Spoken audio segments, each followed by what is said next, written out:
Andrianata, merupakan mahasiswi dari Fakultas Kedokteran Universitas Sudirman. Asalnya dari Surakarta. Pengalamannya adalah pernah menjadi Sekretaris Medical Expo Unsud tahun 2018 dan pernah menjadi kesekretariatan seminar Simfoni tahun 2018 dan reuni alumni Fakultas Universitas Sudirman. Nah, langsung saja acaranya. Selanjutnya penyampaian materi oleh Saudari Priska Tiffany Andrianata. Persilahkan.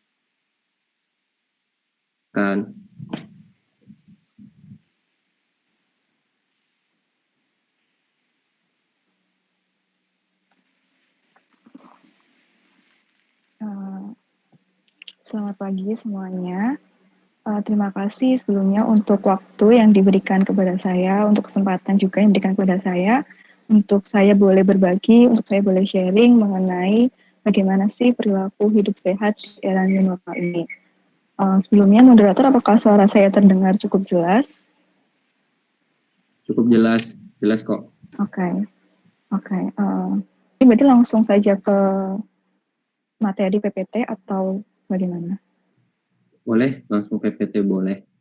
Oh, ada yang mau disampaikan? Boleh. Ya. Boleh minta tolong untuk di-share PPT-nya?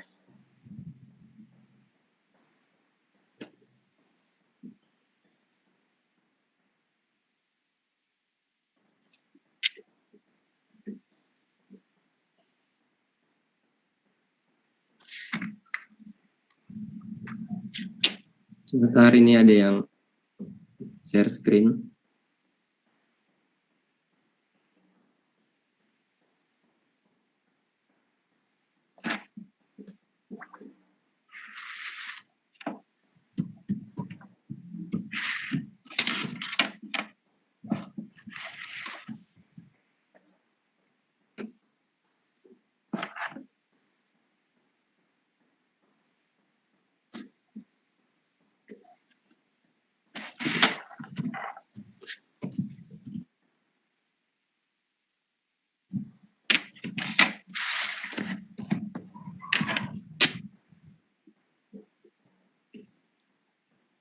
Sebentar ya, teman-teman. Iya.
Priska, sebentar ya. Ini ada yang share screen. Ibnu Saiful siapa ya? Iya, nggak apa-apa. Ya.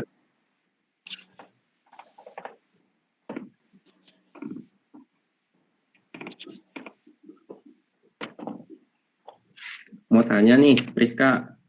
mumpung sambil Iya. nunggu.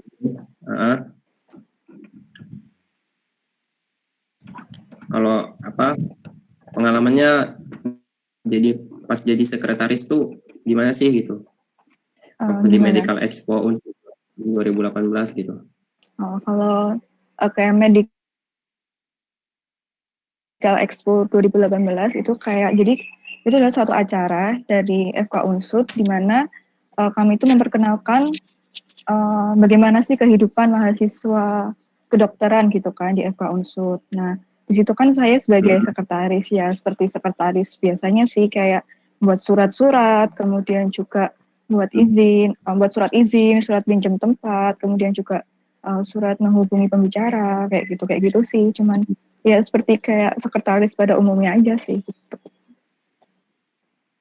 Tapi merasa seru nggak pernah berpartisipasi gitu? Iya sih, soalnya itu juga acara angkatan juga kan, salah satu acara angkatan gitu, dan ya suka aja gitu sama teman-teman juga gitu. Ya, ini udah muncul ya PPT-nya. Silakan. Udah. Oke, bisa dimulai ya berarti ya. Ya, bisa dimulai. Silakan, Priska.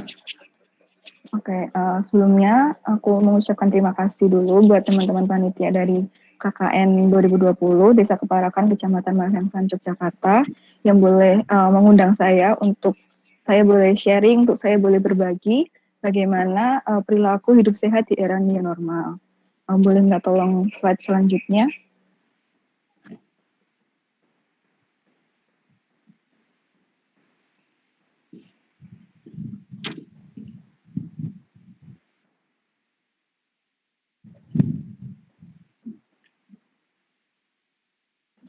Tolong slide selanjutnya.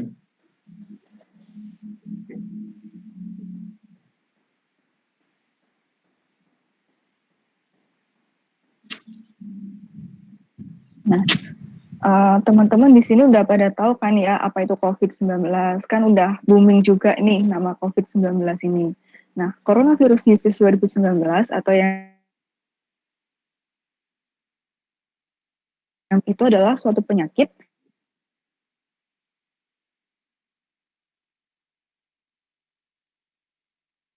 ditemukan di Wuhan, China itu pada Desember 2019. Nah, sebenarnya virusnya ini itu kan kita tahu ya ini virusnya itu sama kayak penyakit SARS, MERS gitu kan. Nah, cuman ini ada jenis baru gitu, coronavirus yang baru yang belum pernah ada di sebelum-sebelumnya. Nah, terus di Indonesia sendiri kasus COVID-19 ini pertama kali masuk itu pada tanggal 2 Maret 2020 sebanyak 2 pasien atau 2 kasus.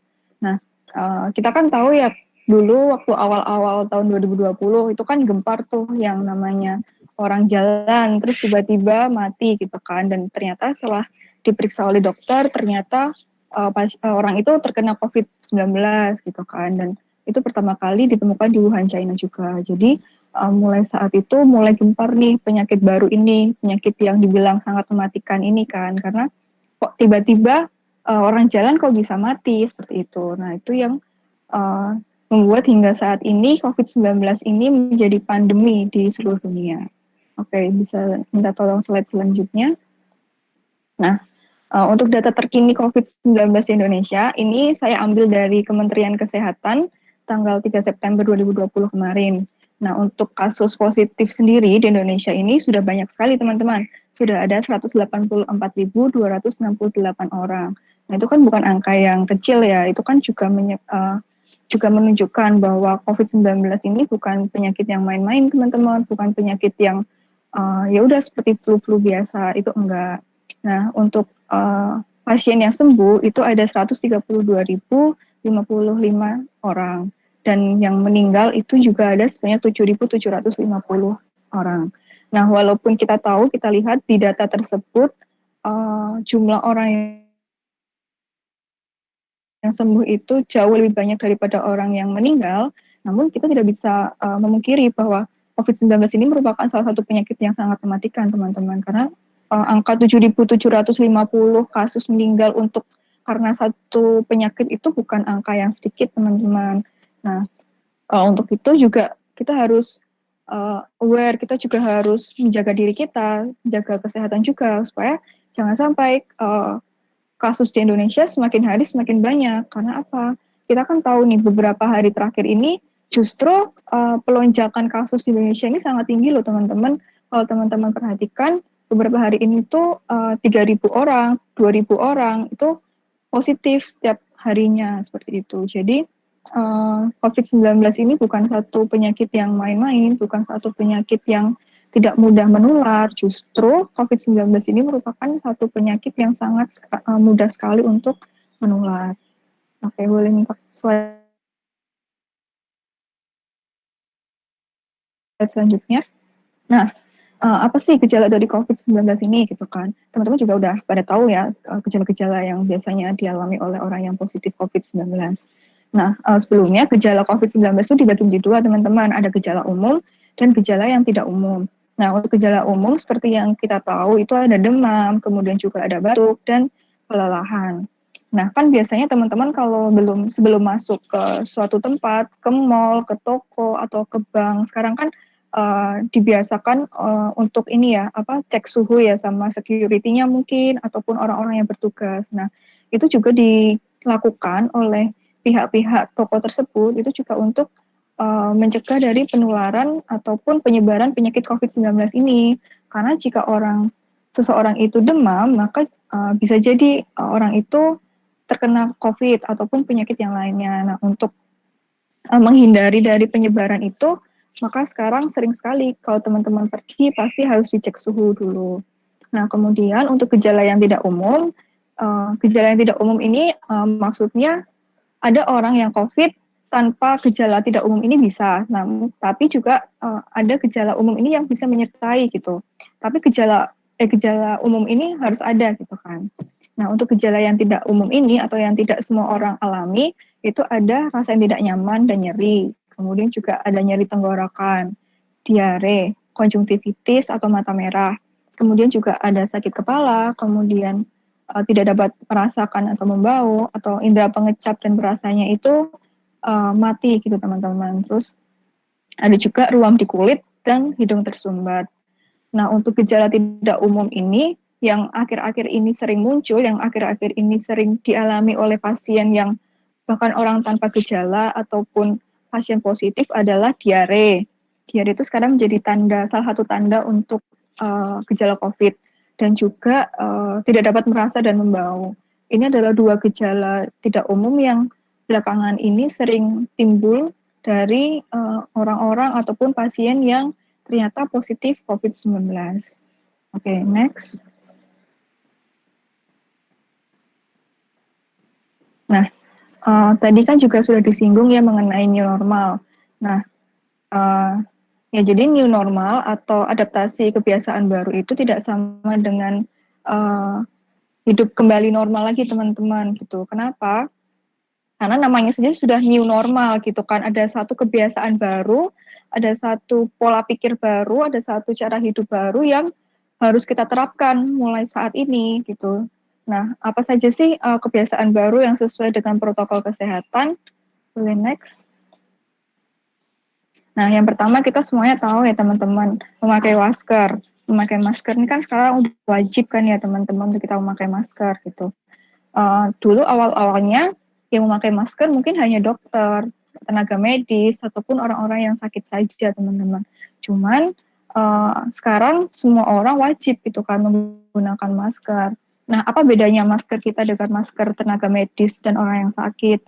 Nah, kalau sekarang kita sebagai masyarakat umum, masyarakat yang sehat, itu cukup menggunakan masker kain, teman-teman. Jadi, tidak perlu menggunakan masker medis. Itu juga untuk mengatasi jangan sampai orang-orang yang seperti dokter, kemudian seperti pasien yang rentan sekali terkena virus corona ini justru tidak menggunakan masker yang sesuai standar. Nah, untuk itu kita dihimbau dan diwajibkan untuk menggunakan masker yang dengan bahan kain.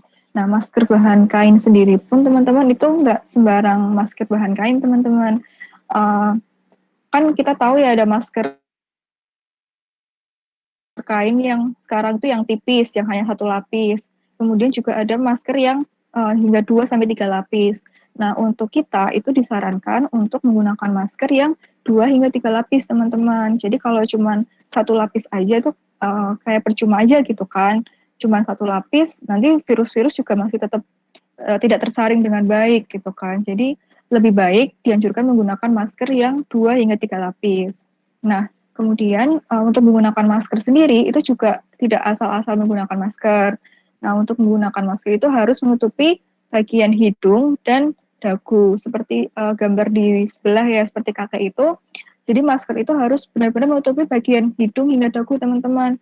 Jangan sampai masker kita hanya menutupi bagian mulut saja gitu kan. Kan percuma ya, kayak ya udah mulutnya aja yang ketutup tapi hidungnya masih kelihatan gitu kan, masih kebuka. Nanti kan tanpa kita sadar tangan kita tiba-tiba megang hidung. Nah, itu kan juga merupakan salah satu penyebaran dari virus corona kan. Untuk itu dalam penggunaan masker pun juga harus benar, teman-teman.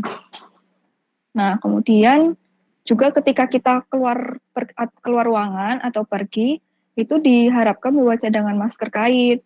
Nah, masker kain sendiri ketika kita pergi itu kurang lebih baiknya itu 4 jam sekali kita ganti, teman-teman. Jadi kalau misalnya teman-teman mau pergi lebih dari 4 jam, teman-teman bisa tuh kira-kira aku butuh berapa masker kain ya buat cadangan seperti itu. Jadi jangan sampai kita pergi seharian nih dari jam 7 pagi misalnya, jam 7 pagi sampai jam 8 malam kita baru pulang ke rumah atau pulang ke kosan, itu kita tidak mengganti masker kita, teman-teman. Nah, itu kan kita sudah terpapar banyak sekali ya di luar gitu kan, kita juga nggak tahu apa saja yang menempel di masker kita gitu kan.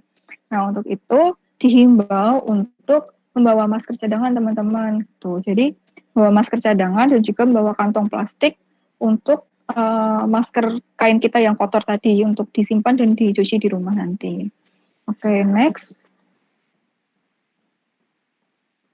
Nah, kemudian kebiasaan yang kedua itu cuci tangan. Kita semua udah tahu ya bagaimana kita harus mencuci tangan gitu kan. Sekarang juga sebelum masuk ke mall, sebelum masuk ke bank, kita juga diwajibkan untuk mencuci tangan gitu kan. Bahkan sekarang di warung ataupun di restoran-restoran di depan sebelum masuknya pun kita juga diharuskan cuci tangan gitu kan. Nah, sebenarnya kapan sih kita harus cuci tangan gitu? Kita harus cuci tangan itu setelah kita berpergian. Karena tadi kan kita berpergian, kita terpapar oleh banyak hal, kita nggak tahu, kita nggak sadar tangan kita udah megang apa aja gitu kan, udah nyentuh apa aja gitu. Nah, jadi wajib sekali setelah kita berpergian itu kita harus mencuci tangan, teman-teman. Jangan sampai kita dari luar kita membawa kotoran-kotoran itu masuk ke dalam rumah. Bahkan kalau misalnya kita tanpa kita sadar di tangan kita itu ada virus corona, ketika kita pulang ke rumah dan kita tidak cuci tangan, bisa saja nanti keluarga kita itu juga bisa terkena gitu kan, terkena virus corona ini. Bahkan jika keluarga kita memiliki daya tahan tubuh atau imunitas yang rendah, maka kan mudah sekali teman-teman untuk mereka terkena dari virus corona ini gitu. Nah, kemudian kapan kita cuci tangan yang kedua itu sebelum dan setelah makan. Kemudian setelah buang air kecil dan buang air besar. Kemudian setelah bersin dan batuk. Nah, setelah bersin dan batuk, kita tahu ya teman-teman bahwa cara batuk yang benar itu kan nggak boleh kita batuk nggak ditutupin apa-apa gitu, atau bahkan batuk sekarang kan tidak disarankan untuk batuk dengan menutup menggunakan tangan ya teman-teman, telapak tangan. Nah, yang benar adalah kita batuk dengan menggunakan bagian dalam dari lengan kita gitu kan. Jadi ditutup seperti ini gitu. Kenapa harus seperti itu? Karena ketika kita menggunakan telapak tangan kita, tanpa kita sadari kan kita mungkin setelah itu kita pegang HP. Nah, berarti kan HP kita juga terkena dari percikan-percikan droplet ataupun percikan-percikan air dari batu kita, dari bersin kita yang kita sendiri nggak tahu kan ada bakteri apa saja tuh di percikan-percikan itu. Nah, kenapa di lengan? Karena bagian lengan dalam kita itu merupakan bagian tubuh yang jarang sekali untuk bersentuhan dengan apapun, teman-teman. Kan kita nggak mungkin kan memegang HP dengan menggunakan lengan kita gitu kan. Nah, jadi lebih aman sekali ketika kita batuk dan menutupi dengan lengan bagian dalam kita. Kemudian juga setelah memegang uang ataupun hewan. Nah, ketika kita berbelanja, ketika kita nerima uang kembalian dari penjual, kan kita nggak tahu ya uang itu sudah beredar di mana saja gitu kan. Bisa saja uang itu sempat jatuh di tanah, ataupun uang itu juga ketika kita misalnya kita berbelanja ke pasar, bisa saja uang itu diberikan oleh pedagang yang baru memotong-motong ayam gitu kan, dimana tangannya itu kan kotor. Nah, untuk itu setelah memegang uang, kita harus mencuci tangan, atau paling enggak sekarang kan kita sudah harus sedia hand sanitizer ya teman-teman. Jadi bisa tuh habis pegang uang, kita langsung pakai hand sanitizer untuk mencegah dari penularan virus corona ini. Nah, kemudian untuk langkah-langkah cuci tangannya, teman-teman juga udah sering melihat dan sering mendengar ya, bahkan juga sudah menerapkan gitu kan ketika mencuci tangan. Nah, yang pertama, tangan teman-teman harus dibasahi dulu kan dengan air, kemudian pakai sabun dan menggosokkan di bagian telapak telapak tangan teman-teman gitu kan. Nah, kalau udah baru ke bagian punggung tangan hingga ke sela-sela seperti di gambar nomor 2 itu ya teman-teman. Nah, hingga ke sela-sela itu tangan kiri dan kanan. Terus kalau sudah balik lagi ke telapak tangan, ke sela-sela telapak tangannya teman-teman. Nah, kalau kalau cuman di sela-sela dan di telapak sama punggung tangan kan tadi bagian jari depan teman-teman kan belum terkena sabun tuh, belum terlalu bersih tuh. Nah, untuk langkah yang keempat dengan gerakan mengunci yaitu membersihkan bagian jari-jari teman yang sini. Jadi seperti ini. Nah, kemudian yang kelima, bagian ibu jari teman-teman. Kemudian yang keenam dengan membersihkan kuku teman-teman dan dengan gerakan memutar seperti di gambar itu. Oke, next.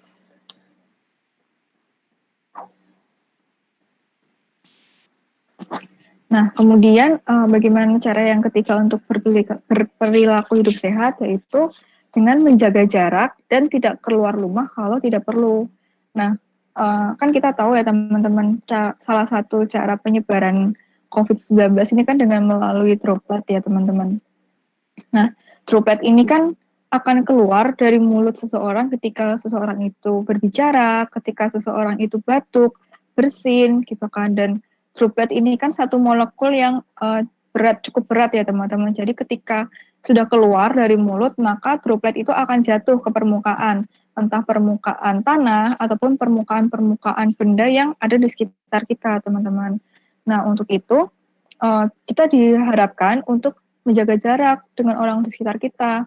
Droplet itu tidak bisa terbang jauh, jadi lebih dari 1 meter itu sudah aman untuk kita tidak terkena droplet dari orang lain. Nah, uh, juga kalau kita misalnya nggak perlu untuk keluar rumah, nggak perlu untuk membeli satu bahan ataupun apapun yang tidak penting, lebih baik teman-teman tidak keluar rumah gitu kan, karena kita nggak tahu nanti di luar orang-orang di sekitar kita apakah mereka benar-benar orang sehat atau justru mereka adalah orang-orang yang tanpa gejala. Nah, kita kan juga nggak tahu ya teman-teman. Dan sekarang pun juga masih banyak nih orang-orang warga masyarakat Indonesia yang menggunakan masker tapi tidak benar atau bahkan tidak menggunakan masker sama sekali gitu kan. Nah, untuk menghindari hal-hal tersebut juga untuk memutus mata rantai, lebih baik teman-teman tetap ada di rumah gitu kan dan tetap menjaga jarak. Contoh kasusnya itu kalau kemarin teman-teman tahu kasus yang di Korea itu kan ada satu orang yang dia duduk di coffee shop, kemudian terbiasa tanpa dia sadari dia membuka masker dan dia melakukan banyak aktivitas berjam-jam di sana dan ternyata orang tersebut adalah orang yang positif COVID-19 teman-teman dan pas banget dia itu duduk di bawah AC gitu kan. Jadi ketika dia berbicara, ketika dia mungkin batuk, bersin, nah maka droplet-droplet itu bisa langsung berputar gitu kan karena dia ada di bawah AC gitu kan.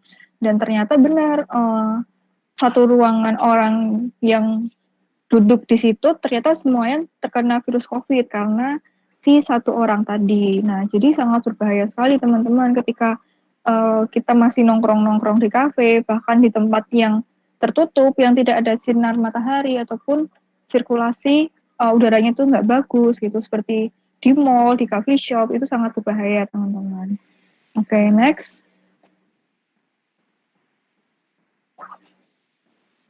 Nah, kemudian bagaimana kalau kita terpaksa harus keluar teman-teman, kita ketika kita mungkin harus terpaksa ke kampus, ketika kita harus terpaksa ke pasar ataupun ke supermarket untuk membeli bahan makanan. Nah, syarat-syaratnya yang pertama kita harus memastikan diri kita teman-teman dalam kondisi yang sehat gitu kan.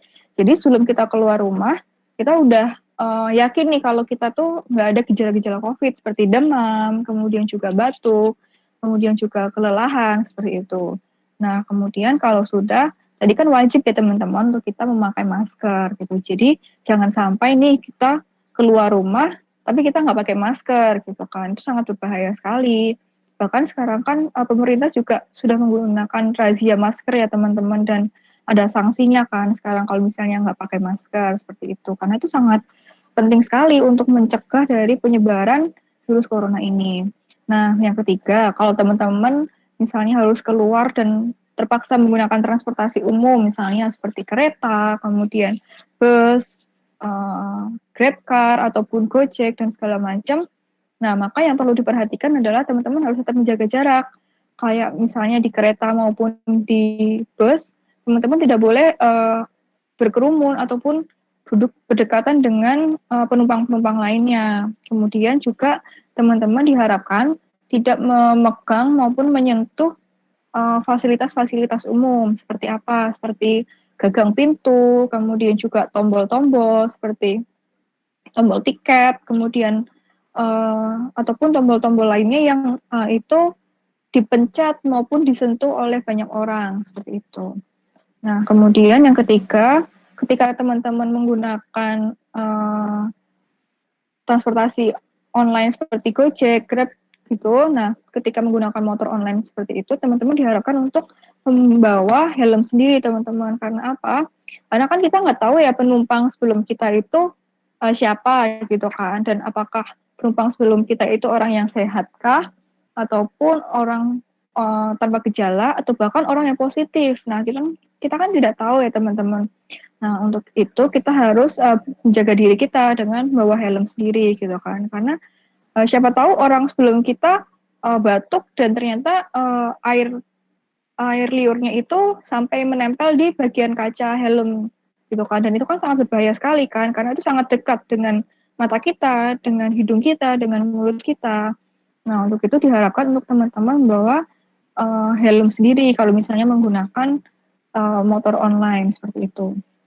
Kemudian juga jika bisa teman-teman menggunakan pembayaran yang online. Kan sekarang zaman udah modern ya teman-teman. Jadi udah banyak aplikasi-aplikasi untuk kita bisa membayar gitu kan. Nah, lebih baik jika teman-teman bisa membayar alat transportasi umum itu dengan menggunakan pembayaran online. Dan kalaupun terpaksa menggunakan uang cash, maka ingat tadi teman-teman harus segera mencuci tangan ataupun membersihkan tangan teman-teman dengan hand sanitizer. Oke, selanjutnya. Nah, bagaimana jika di tempat kerja maupun di tempat kuliah ataupun dimanapun teman-teman tujuan teman-teman pergi? Yang pertama, ketika teman-teman sudah sampai, wajib sekali untuk teman-teman sekarang mencuci tangan. Dan sekarang kan juga ya kalau di mana-mana sekarang sudah banyak sekali bak-bak cuci tangan, wastafel cuci tangan. Nah, itu teman-teman wajib sekali untuk cuci tangan. Supaya apa? Karena kan tadi dalam perjalanan teman-teman nggak sadar kan apa saja yang sudah menempel di tubuh teman-teman, apa saja yang sudah menempel di tangan teman-teman gitu kan. Nah, sebelum teman-teman melakukan aktivitas teman-teman di ruangan tersebut, maka wajib sekali untuk teman-teman mencuci tangan teman-teman dulu. Kemudian ketika mau membuka pintu, sekarang harus membuka pintu dengan menggunakan siku.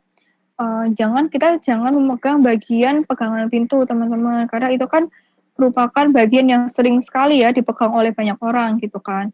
Nah, sekarang untuk membuka pintu bisa menggunakan siku kita gitu kan, kayak misalnya di supermarket juga, kalau di Alfamart, Indomaret itu kan juga kita membiasakan untuk mendorong pintu dengan menggunakan siku ya teman-teman, bukan menggunakan telapak tangan lagi gitu. Kemudian kita juga tidak boleh berkerumun ataupun berkumpul dalam jarak yang dekat teman-teman dengan teman-teman kita ataupun dengan orang-orang di sekitar kita gitu kan. Nah, kalau misalnya di kampus nih ya teman-teman, walaupun sama teman-teman sendiri nih, kita juga nggak boleh berkerumpul dekat-dekat. Kan kita nggak tahu ya teman kita itu apakah benar-benar sehat atau justru malah ternyata dia adalah OTG atau orang tanpa gejala gitu kan.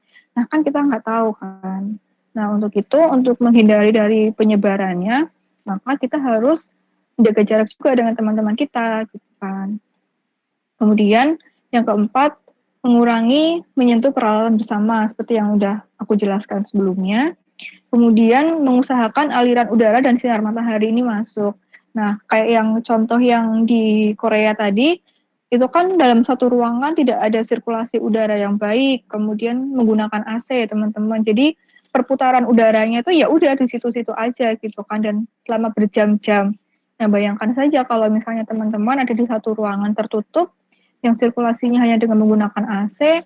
Nah, itu teman-teman tidak kan udaranya tidak bisa keluar masuk ya teman-teman. Jadi ya udah, teman-teman hanya menghirup udara yang ada di situ saja, dan teman-teman kan nggak tahu ya udara di situ itu apakah bebas dari virus atau tidak gitu kan. Nah, selain itu virus corona sendiri ini kan juga merupakan satu virus yang tidak kuat dengan panas ya teman-teman. Jadi bagus sekali ketika ruang kerja teman-teman ataupun ruang kuliah teman-teman, bahkan kamar teman-teman dan rumah teman-teman ini banyak masuk udara-udara ataupun sinar matahari, sehingga sirkulasi udara di ruangan tersebut itu juga baik. Kemudian membiasakan untuk tidak berjabat tangan. Nah kan Indonesia kan orangnya kalau ketemu pasti salam gitu kan, atau bahkan berpelukan seperti itu. Nah untuk sekarang sangat dihindari untuk berjabat tangan tersebut. Kita bisa dengan menggunakan seperti hanya menunduk ataupun yang lainnya selain berjabat tangan. Kemudian juga wajib tetap menggunakan masker walaupun di tempat kerja ataupun di kampus dan dimanapun. Oke, next. Nah, tadi kan teman-teman udah pergi, kemudian udah sampai tuh di tempat tujuan, dan sekarang ketika teman-teman kembali ke rumah atau kembali ke kos, hal-hal apa saja sih yang harus dilakukan teman-teman nih sebelum teman-teman masuk ke rumah atau ke dalam kos? Yang pertama, jangan teman-teman itu bersentuhan ataupun memegang benda-benda di rumah sebelum teman-teman cuci tangan. Nah, pastikan dulu teman-teman sebelum masuk rumah atau sebelum masuk kamar kos itu sudah cuci tangan gitu kan. Karena kan seperti tadi kita nggak tahu di perjalanan pulang kita sudah terpapar apa saja gitu kan. Nah, yang kedua, mencuci pakaian dan masker dengan deterjen. Nah, masker kita, kemudian baju kita kan juga sudah terpapar banyak hal ya teman-teman di luar tadi. Nah, wajib sekali untuk kita setelah kita pergi langsung mengganti baju dan mencuci masker kita. Nah, kalau bisa disarankan untuk menyuci masker itu dengan menggunakan air panas, teman-teman, sehingga benar-benar steril dan tidak ada virus-virus yang masih tersisa lagi gitu kan dari masker kita. Nah, kemudian bagaimana ketika teman-teman pakai masker yang sekali pakai atau masker medis gitu kan. Nah, ketika teman-teman menggunakan masker medis, maka teman-teman wajib sebelum membuangnya untuk menggunting dulu teman-teman ataupun mencuci, supaya apa? Supaya masker itu ketika kita buang, masker itu tidak digunakan lagi oleh orang lain gitu kan. Kan itu sangat berbahaya ya teman-teman, orang itu masker kita buang karena kotor gitu kan. Bisa saja masker itu digunakan orang lain atau bahkan oleh oknum-oknum yang tidak bertanggung jawab, bisa saja itu dijual kembali teman-teman, seperti itu kan sangat merugikan banyak orang seperti itu. Nah yang ketiga yaitu teman-teman harus membersihkan HP, kemudian kacamata dan juga tas teman-teman. Karena apa? Karena kan tadi di luar ruangan, di tempat kuliah, teman-teman kan pegang-pegang HP pasti ya, ataupun yang pakai kacamata mungkin melepas atau menggunakan kacamata kembali gitu kan. Nah, kan kita tadi tidak tahu ya teman-teman telapak tangan kita itu sudah terkena apa saja kan. Nah, untuk itu sangat diharapkan sangat baik sekali jika teman-teman setelah berpergian selalu membersihkan peralatan pribadi teman-teman. Oke, selanjutnya. Nah, bagaimana jika teman-teman harus membeli barang-barang di pasar ataupun di supermarket ataupun di swalayan seperti sebelum-sebelumnya, sebelum teman-teman keluar rumah, teman-teman harus benar-benar memastikan bahwa teman-teman itu dalam kondisi yang sehat. Kemudian tetap menggunakan masker, mencuci tangan, Kemudian ini yang penting juga teman-teman, jangan sampai teman-teman itu ketika di luar rumah, ketika di luar ruangan, itu teman-teman memegang bagian wajah teman-teman seperti mata, hidung, mulut dengan menggunakan tangan. Karena kan kita tidak tahu ya tadi tangan kita sudah kena apa saja, sudah megang apa aja. Nah itu sangat berbahaya ketika teman-teman di luar ruangan itu memegang bagian muka teman-teman. Karena kan virus corona ini masuk juga melewati hidung, kemudian juga bisa melewati mulut dan juga mata. Nah, uh, akan lebih berbahaya jika virus corona ini masuk melewati hidung teman-teman. Karena apa? Karena ketika virus ini masuk melalui hidung, maka akan cepat sekali untuk sampai ke sistem pernafasan di paru-paru dan itu bisa membuat orang tersebut tiba-tiba berhenti bernafas dan akhirnya meninggal. Nah, kemudian jika terpaksa ke pasar dan misalnya pasar itu dalam kondisi yang ramai, teman-teman bisa dengan menambahkan menggunakan face shield teman-teman. Nah, tapi teman-teman nggak boleh nih keluar rumah hanya menggunakan face shield doang. Teman-teman harus tetap menggunakan masker. Karena apa? Karena face shield itu tidak menutupi bagian hidung dan mulut teman-teman gitu kan. Karena face shield hanya menutupi dari bagian atas saja kan. Nah, teman-teman akan tetap bisa menghirup, teman-teman juga masih bisa memegang bagian mulut dan hidung teman-teman, sehingga itu berbahaya. Akan lebih baik jika menggunakan masker saja tanpa face shield daripada face shield saja tanpa masker. Tapi kalau misalnya bisa dua-duanya, itu akan lebih baik sekali gitu. Nah, kemudian juga tadi kita harus tetap menjaga jarak ya teman-teman ketika di swalayan, ketika di mall ataupun di pasar. Jangan sampai kita berkerumun dalam satu tempat yang sama. Kemudian juga ya jika itu sedang ramai mungkin teman-teman bisa menunggu dulu gitu kan. Jangan itu ada kerumunan terus teman-teman bergabung di situ. Jadi teman-teman mengantri dengan jarak minimal tadi 1 meter. Oke, selanjutnya. Nah, tadi bagaimana jika teman-teman menggunakan transportasi umum? Seperti biasa ya, memastikan teman-teman tuh dalam kondisi yang sehat. Kemudian jika ada tiket online, ya pakailah tiket online itu. Kemudian tetap memakai masker, menjaga jarak, tidak menyentuh fasilitas umum. Kemudian juga ketika habis memencet tombol ataupun memegang fasilitas umum, kan di transportasi umum nggak ada tempat cuci tangan ya teman-teman. Teman-teman bisa menggunakan hand sanitizer untuk membersihkan tangan teman-teman untuk tetap steril. Kemudian juga tadi seperti biasa tidak membiasakan untuk tidak menyentuh bagian wajah teman-teman. Oke, selanjutnya.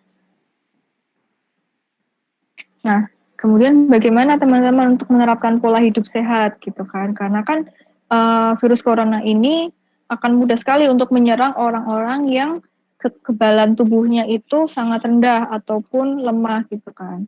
Nah, kita kan butuh tentara-tentara nih teman-teman untuk menyerang virus corona ini gitu kan. Nah, bagaimana cara kita untuk membentuk tentara-tentara ini teman-teman?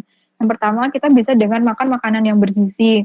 Nah, makan makanan yang bergizi ini bisa dengan makan sayur, buah, kemudian juga protein yang cukup, gitu kan. Juga mengurangi junk food juga. Nah, kemudian juga teman-teman bisa berolahraga. Berolahraga ini nggak harus berolahraga yang di luar ruangan, teman-teman. Karena kan tadi sangat cukup berbahaya juga ya ketika kita di luar ruangan, gitu kan. Dan juga tidak sudah banyak sekali kasus orang-orang yang berolahraga di luar ruangan justru malah berakhir di rumah sakit karena mengalami sesak gitu kan. Karena apa?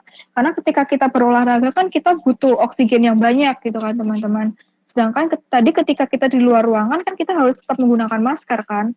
Nah, maka ketika kita butuh oksigen banyak tapi kita menggunakan masker kan akan sulit sekali bagi kita untuk bernafas. Nah, itu sangat berbahaya juga teman-teman. Jadi lebih baik teman-teman tetap berolahraga di rumah. Kan banyak kan sekarang di YouTube channel-channel untuk olahraga, kemudian untuk workout gitu kan. Nah, itu bagus sekali ketika itu bisa diterapkan oleh teman-teman di rumah. Kemudian juga mencuci tangan, kemudian memakai masker, juga jangan merokok gitu kan. Karena kita tahu bahwa merokok sendiri itu sangat berbahaya bagi kita gitu kan, juga bagi pernafasan kita. Ditambah ketika ada virus corona ini akan mudah sekali untuk menyerang orang-orang yang merokok ini karena daya tahan tubuhnya itu tidak kuat, kemudian paru-parunya juga sudah tidak sehat gitu. Jadi sangat-sangat dilarang ya untuk merokok ini gitu kan, karena kita tahu juga merokok itu memang sudah tidak baik gitu kan buat kesehatan.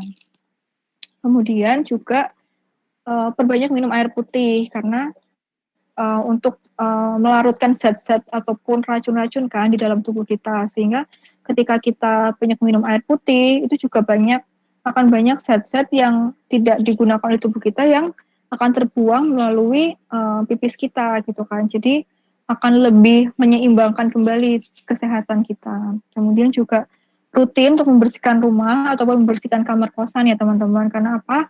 Kan karena kita tadi keluar rumah, kemudian kita kembali, kan mungkin kita nggak sadar ya kita megang apa, kemudian kita menginjak apa gitu kan. Jadi penting sekali untuk teman-teman rutin membersihkan rumah maupun kamar kosan teman-teman dengan menggunakan bahan-bahan pembersih yang ada di rumah seperti karbol ataupun sabun pel dan segala macam.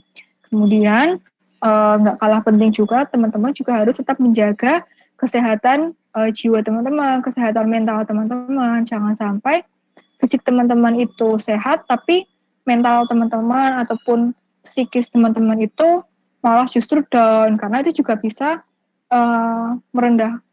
mengurangi dari daya tahan tubuh teman-teman sendiri gitu kan. Jadi di masa-masa pandemi saat ini teman-teman kurang-kurangin stresnya, kemudian juga banyak istirahatnya, dan jangan lupa untuk tetap berdoa juga teman-teman.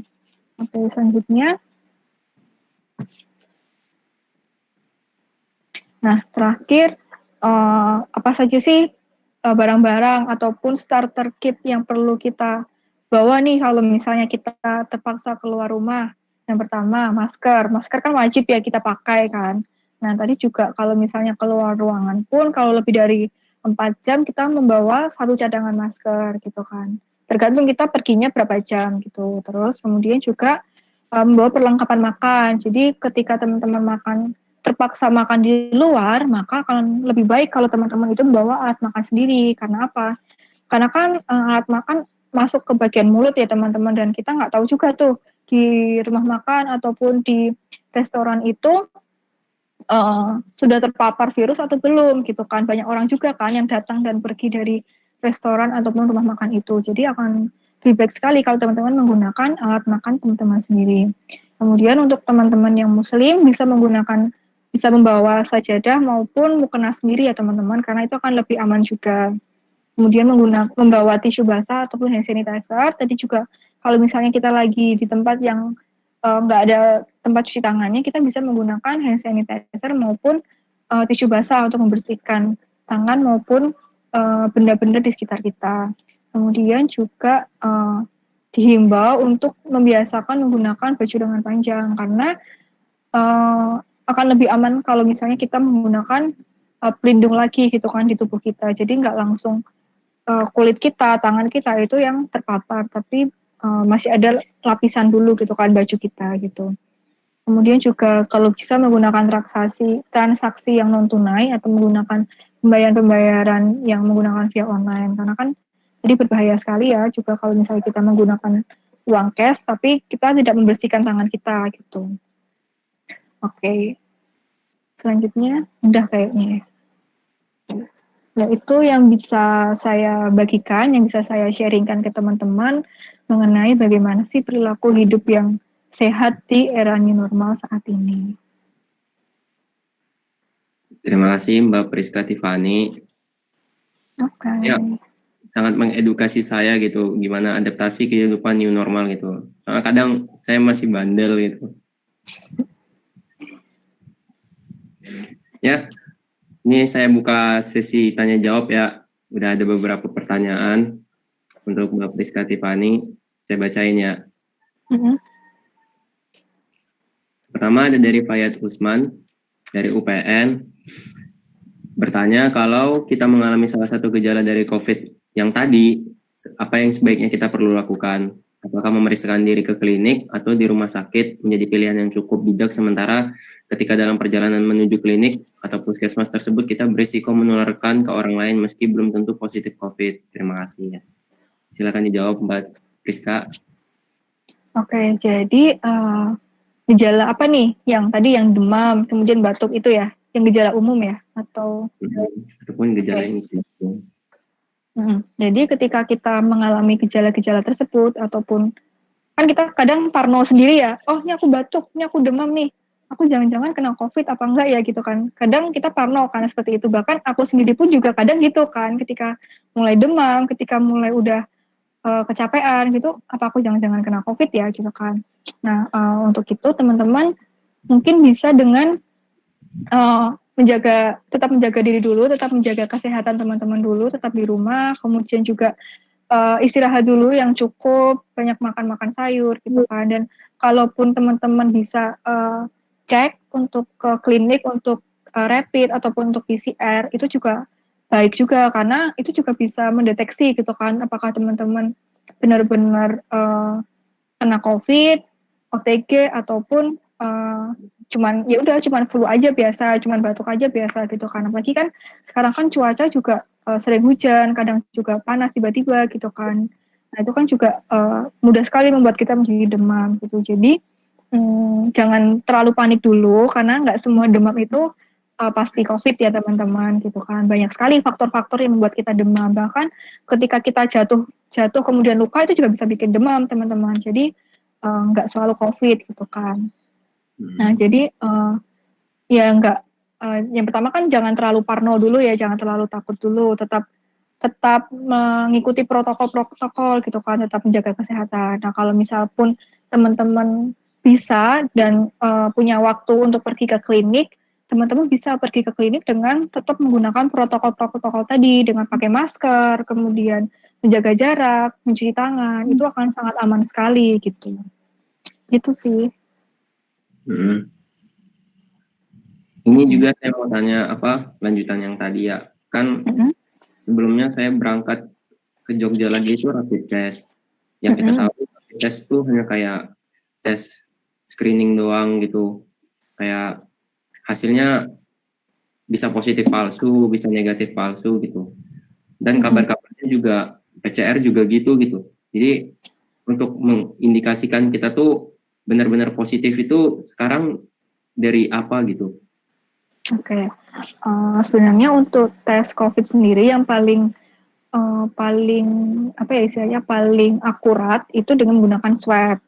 Nah, cuman kan jarang kalau maksudnya orang kayak kita kalau misalnya mau kembali ke kampus gitu kan, kayak sekarang kan mau mulai kuliah gitu kan, kan biasanya cuma cukup rapid aja gitu kan. Nah, memang rapid ini tidak 100% gitu kan keakuratannya gitu. Cuman PCR itu lebih akurat daripada cuman rapid yang teman-teman diambil darahnya di jari doang gitu kan. Jadi PCR pun sudah cukup untuk membuktikan apakah sebenarnya belum cukup, cuman lebih baik daripada teman-teman hanya rapid biasa gitu kan. Dan kalaupun keakuratannya ini teman-teman bisa dengan tetap menjaga jarak ya teman-teman, maksudnya tidak walaupun dalam kondisi sudah tes, sudah rapid, sudah PCR, bahkan sudah swab, bukan berarti teman-teman ini bisa dengan seenaknya untuk pergi gitu kan, untuk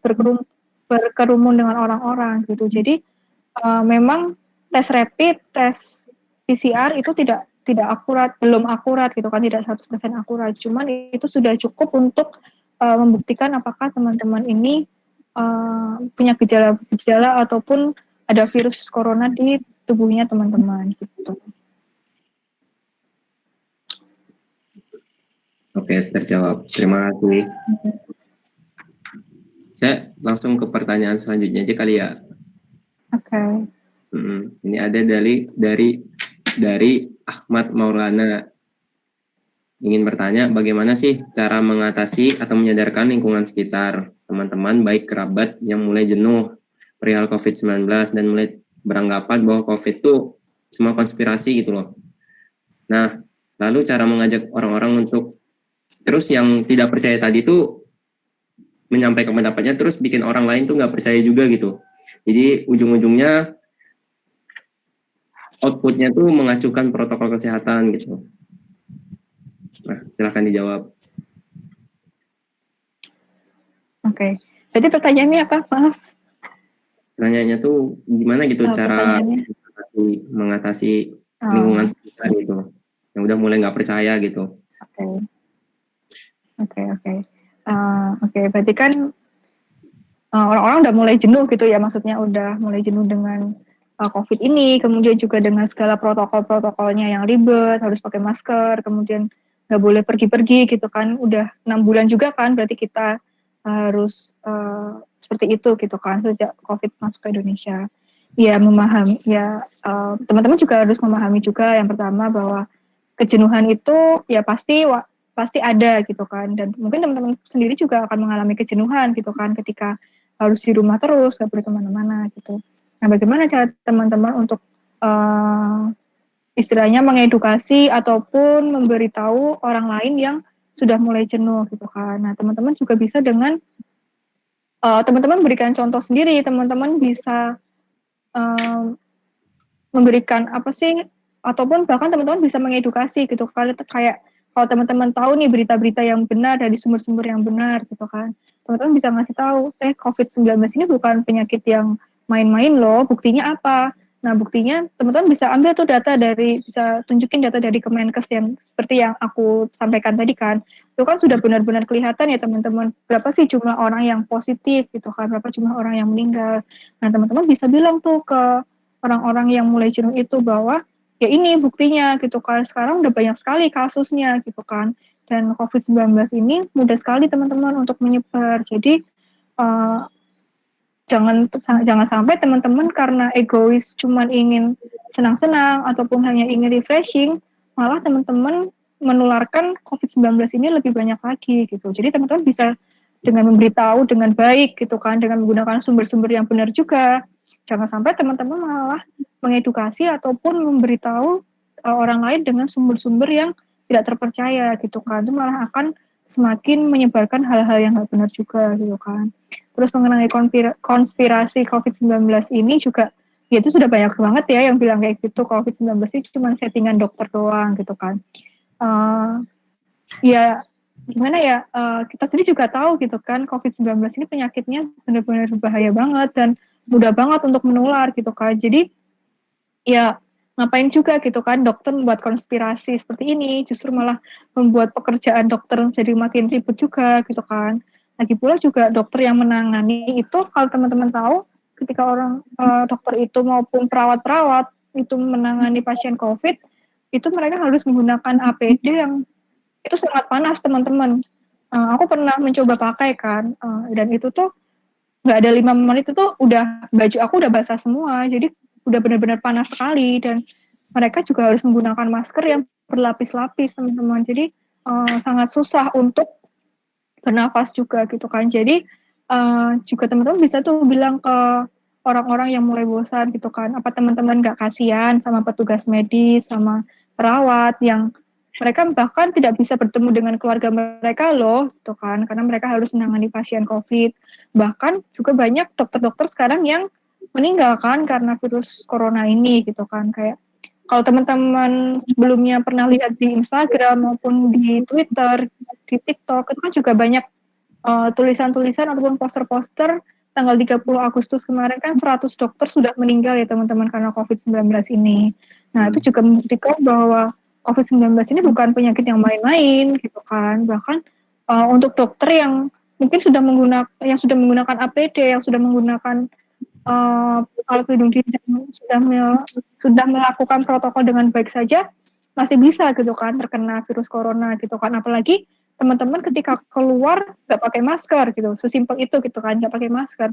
Nah, itu akan semakin mudah sekali untuk teman-teman bisa terkena dari virus corona ini. Jadi teman-teman bisa mengedukasi orang-orang di sekitar teman-teman dengan hal-hal yang real gitu kan, yang benar-benar nyata gitu, seperti tadi yang aku sharingkan tadi gitu. Apakah menjawab? Tuh yang masih bandel. Ya, COVID itu nyata, bukan Iya. konspirasi teman-teman. Ya. Ya, lanjut pertanyaan selanjutnya ya. Mudah-mudahan menjawab ya, Ahmad Maulana. Terus pertanyaan selanjutnya dari Mikael Sitorus, dari UPN juga. UPN semua ya. Apakah deterjen sama efektifnya dalam mengurangi kuman seperti hand sanitizer atau hand soap? Mengapa? Oh, Oke, deterjen. Ini maksudnya gimana ya? Sama-sama gimana? Kan penggunaannya beda nih. Kalau deterjen kan nggak Mm-mm. mungkin kan kita mandi pakai deterjen, kita cuci tangan pakai deterjen kan? Gimana nih maksudnya?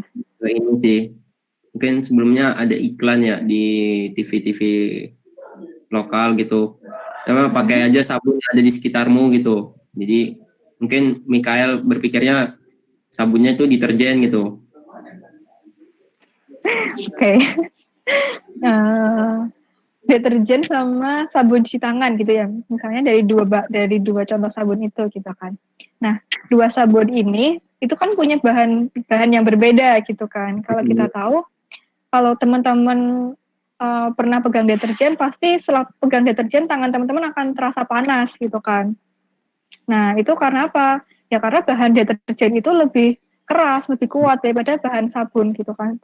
Apalagi sabun cuci tangan gitu. Bahkan kalau teman-teman sadar juga, sabun cuci muka sama sabun buat badan sendiri bahannya udah beda gitu kan. Kalau misalnya teman-teman pakai sabun mandi untuk di muka, pasti mungkin akan membuat muka teman-teman iritasi gitu kan. Nah, itu membuktikan bahwa setiap sabun itu punya kandungan yang beda-beda. Cuman sebenarnya fungsinya kan sama untuk membersihkan gitu kan, untuk membersihkan dari kotoran, untuk membersihkan dari bakteri gitu. Nah, untuk yang tadi, um, aku masih nggak dong sama pertanyaannya sih, cuman aku cuma mau jelasin aja kalau uh, ya aku cuma mau jelasin aja kalau mereka itu punya bahan yang berbeda gitu kan. Jadi uh, sebenarnya nggak berbahaya, cuman ada beberapa orang yang akan mengalami iritasi gitu kalau misalnya cuci tangan menggunakan sabun deterjen gitu kan, karena tadi panas gitu kan. Jadi akan lebih baik kalau misalnya teman-teman mencuci tangan itu ya menggunakan sabun cuci tangan gitu, atau paling enggak menggunakan sabun mandi gitu. Karena sakit juga pakai sabun deterjen terus buat tangan gitu kan. Mungkin saya ralat ya Mbak. Mungkin maksudnya deterjen yang dimaksud tuh kan kabarnya COVID tuh bisa menempel pada benda-benda mati gitu selama 9 jam gitu. Hmm. Jadi kalau kita pulang kena baju, kita cuci baju Hmm. dengan deterjen itu bisa nggak ngilangin itu Oh, virusnya. oh, oke oke. Kalau itu bisa, emang karena fungsi deterjen kan juga untuk itu tadi kan, ada zat-zat dari deterjen, ada bahan-bahan kimia dari deterjen sendiri yang memang berguna untuk membersihkan bakteri-bakteri. Bahkan sebelum virus corona sendiri kan deterjen juga sudah berfungsi untuk membersihkan semua itu kan. Jadi tadi juga di depan saya juga sudah menyarankan ketika pulang ke rumah kan menyuci baju dengan deterjen gitu kan.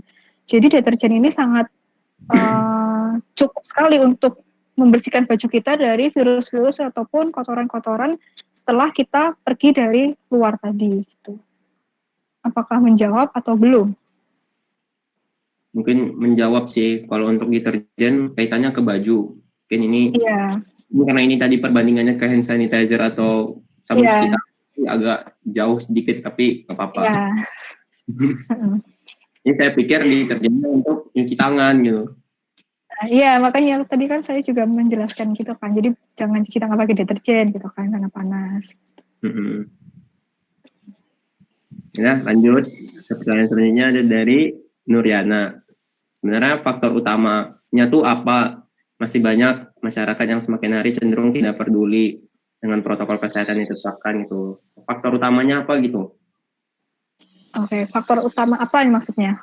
Kan faktor banyak nih, faktor.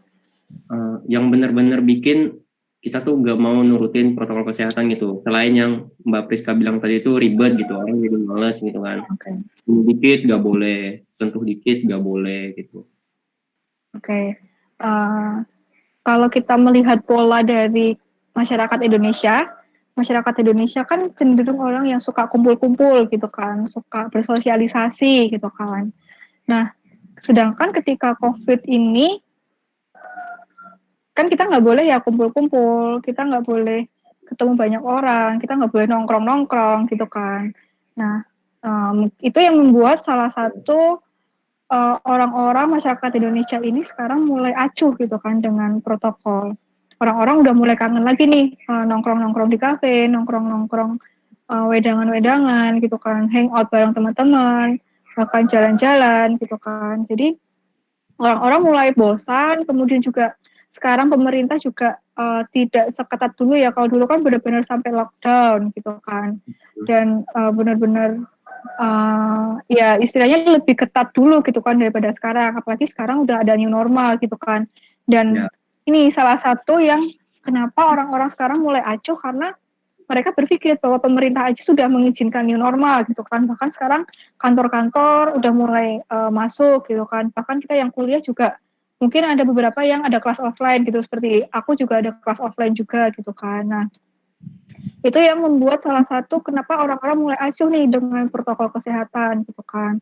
Banyak juga orang-orang yang sekarang kalau teman-teman lihat kan banyak yang udah sering nongkrong, kemudian juga udah pergi-pergi untuk refreshing gitu kan, karena ya mereka jenuh, karena kita masyarakat Indonesia adalah masyarakat yang lebih suka bersosial gitu kan, berbeda kalau dengan masyarakat-masyarakat di luar seperti di Jepang, di Eropa, itu kan mereka lebih cenderung orangnya lebih individualis ya, jadi ya udah ada COVID atau nggak ada COVID sama aja, orang mereka jarang ketemu-ketemu, mereka lebih suka sendiri-sendiri gitu kan. Jadi kalau Indonesia susahnya di situ sih ya, kalau aku melihat pola ya, melihat pola dari masyarakat Indonesia. Itu masyarakat Indonesia itu mudah suka kumpul-kumpul itu tadi, suka bersosialisasi dan juga udah jenuh juga ya, udah 6 bulan gitu kan, masa iya di rumah terus gitu kan. Jadi itu sih mungkin faktor yang paling besar ya, yang paling utama yang bikin orang-orang mulai acuh dan tidak sesuai dengan protokol kesehatan gitu. mungkin selain itu juga kesadaran diri masing-masing lah ya. Iya. Mm-mm. Mm-mm. Kesehatan tuh penting gitu. Ya.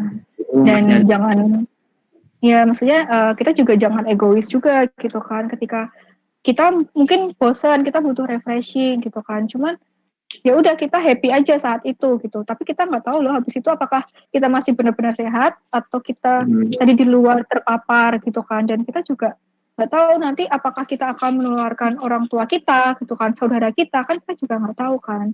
Nah, mulai membangun ataupun membiasakan untuk tidak berpikir egois gitu ya teman-teman. Jadi ya jangan mau happy sendiri gitu kan. Tahan dulu lah sebentar gitu. Itu mm-mm. sih. Pulang-pulang nggak sadar udah terpapar apa belum, disuruh Nah, tes, jawabnya mahal.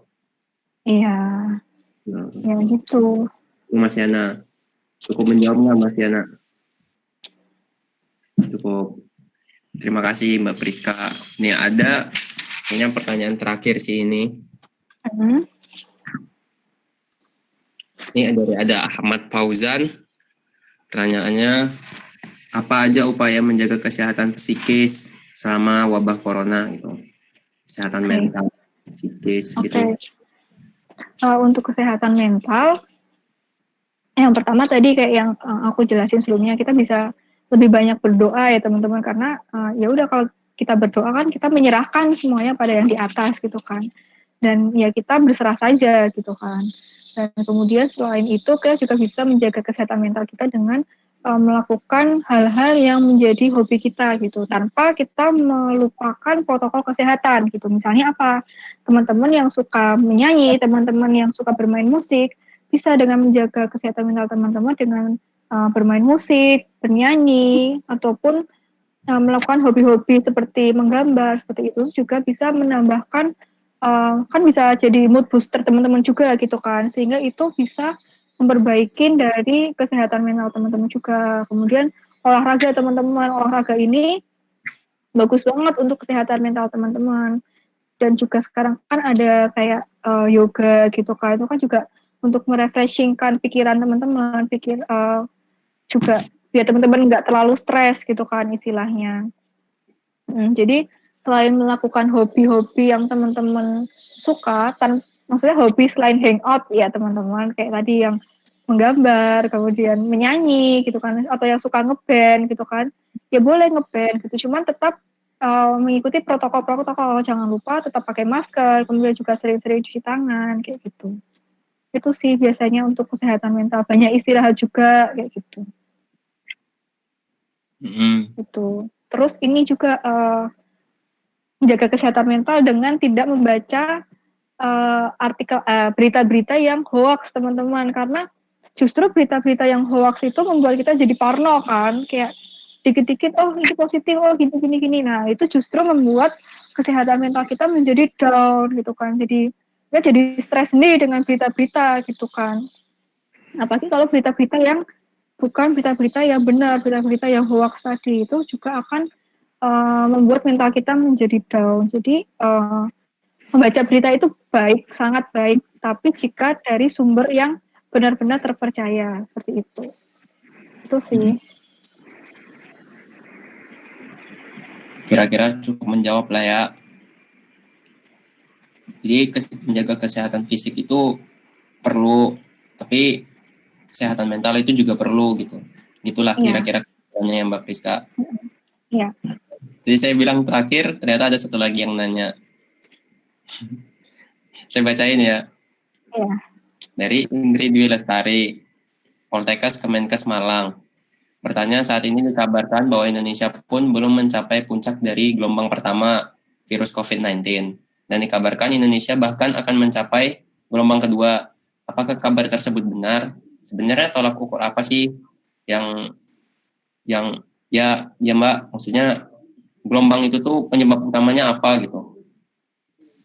Oke, kalau Indonesia belum selesai gelombang 1 ataupun akan datang gelombang 2, ya kita tahu bahwa semakin hari kan orang yang positif COVID itu semakin banyak ya, kayak tadi aku bilang belakangan ini makin lama, jadi dulu yang awalnya 1000 sekarang jadi 3000 gitu kan seharinya. Nah itu kenapa? Ya karena tadi orang-orang mulai capek, mulai bosan, mulai tidak melakukan protokol-protokol kesehatan itu tadi. Jadi akan semakin banyak orang-orang yang terpapar gitu kan. Apalagi sekarang new normal gitu kan. New normal maka akan semakin mudah sekali untuk virus itu tertular gitu kan. Jadi untuk gelombang-gelombang ini sebenarnya aku juga masih belum paham juga maksudnya gelombang 1, gelombang 2 gitu. Cuman yang aku lihat dari selama ini kan semakin lama Indonesia semakin banyak ya yang setiap harinya positif gitu ya. Karena apa ya? Karena tadi protokol kesehatannya mulai dilupakan gitu kan, mulai males pakai masker, mulai males cuci tangan kayak gitu. Itu sih yang buat Indonesia makin lama makin banyak juga yang positif corona.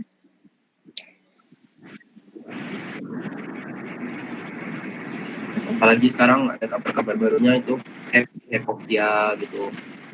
Kenapa?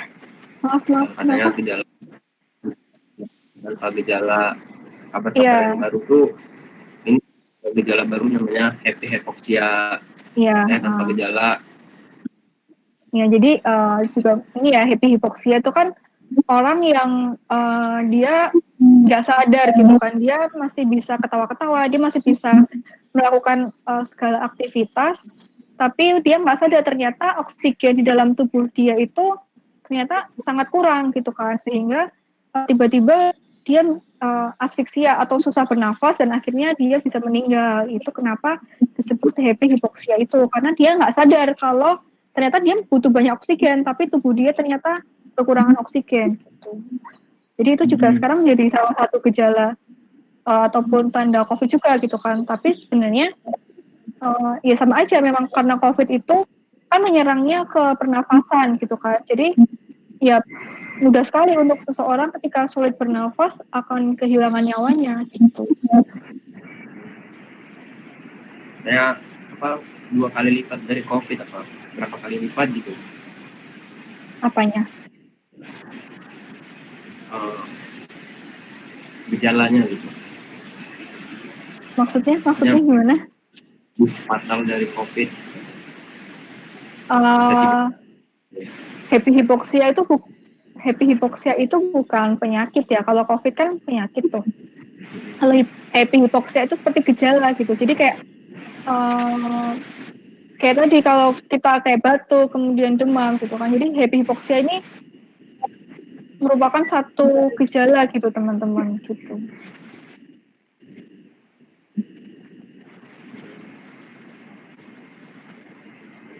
Cukup menjawab lah ya kira-kira Mbak Indri. Masih ada pertanyaan enggak? kira nggak ada. Saya tutup aja ya pertanyaan pada webinar kali ini gitu. Terima kasih teman-teman yang udah bertanya gitu. Mungkin pertanyaan-pertanyaan lainnya bila ada webinar lain lagi nanti lain waktu bisa terjawab gitu. Ya selanjutnya tuh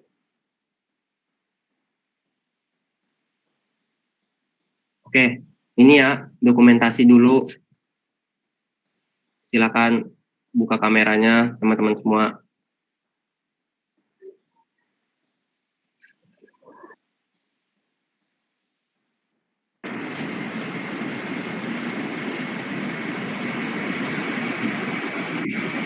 Teman-teman boleh dibuka kameranya untuk kenang-kenangan.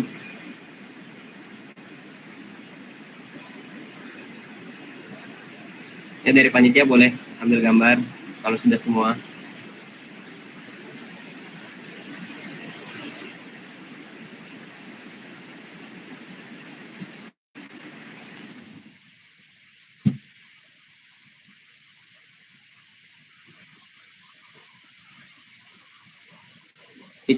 Hitung ya, aku hitung. 1, 2, 3.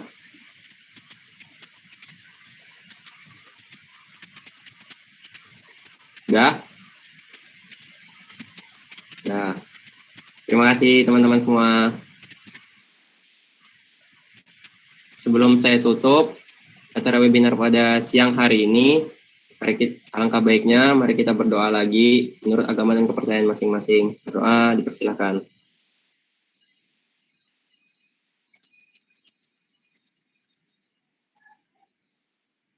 Berdoa selesai.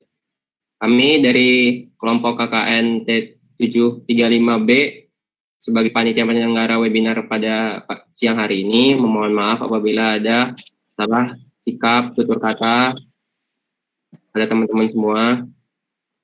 Terima kasih karena sudah menyempatkan waktunya untuk hadir. Saya Anugrah Zafia Bibillah. Wassalamualaikum warahmatullahi wabarakatuh.